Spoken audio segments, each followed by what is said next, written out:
talk about food, which is a lot these days online and on television, we often don't talk about people who don't have access to food. In fact, in Central Texas alone, 48,000 people a week use the services provided by the Capital Area Food Bank of Texas, which is one of the largest food banks in the country. And every person who uses the food bank or any of the food pantries comes to the food bank with a different story and a different situation that brought them there. And it's kind of like the Austin food blogging community. Everybody has a different reason for blogging and a different story. And so what we've done is gotten 30 food bloggers together to participate in a hunger awareness project. To kick things off, we met at the Capital Area Food Bank to get a tour of the warehouse and to learn a little bit more about the food bank's mission.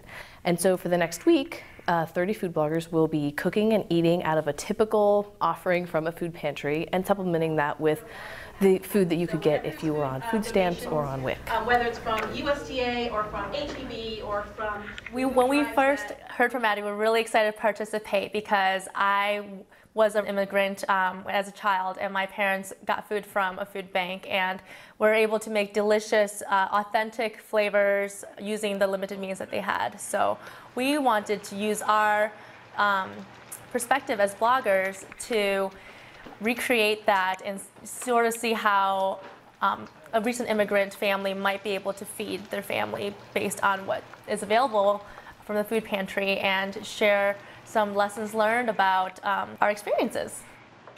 We went straight from the Capital Area Food Bank to the grocery and picked up from the list certain things that we thought that we would be able to work with. And we initially wanted to have it be sort of like an Asian flair to these dishes, so that families who have to eat from the food bank often maybe don't get to try anything special very often, that they might be able to take the recipes that we post on the blog and be able to just try something new and get a little bit more variety.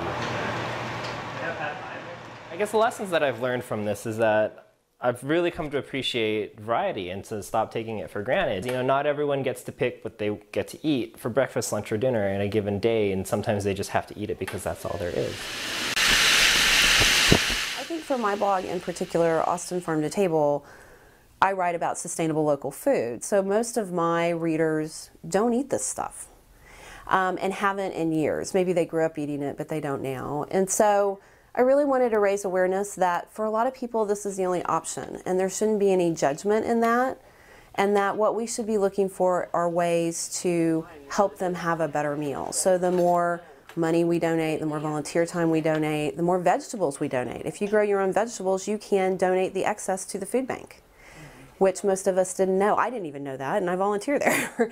So when I have excess eggplant or tomatoes this summer, I'll take them to the food bank, because then that's slightly more likely that somebody's going to get there in their pantry box the next time. So I just wanted everybody to understand that we can all help somebody have a healthier meal, even if they're having to eat food that you might not choose to eat. After a week of this hunger awareness project, I learned, along with lots of the other bloggers, how difficult it is to create healthy, nutritious meals from limited ingredients, and how hard it is to make those ingredients last.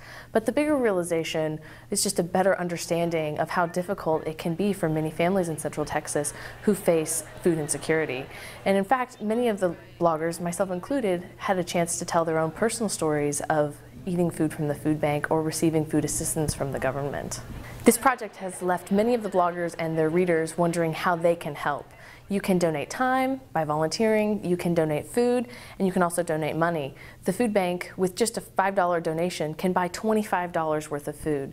If you're interested in finding out more information about the project or how you can help, go to austin360.com/relishaustin. Me.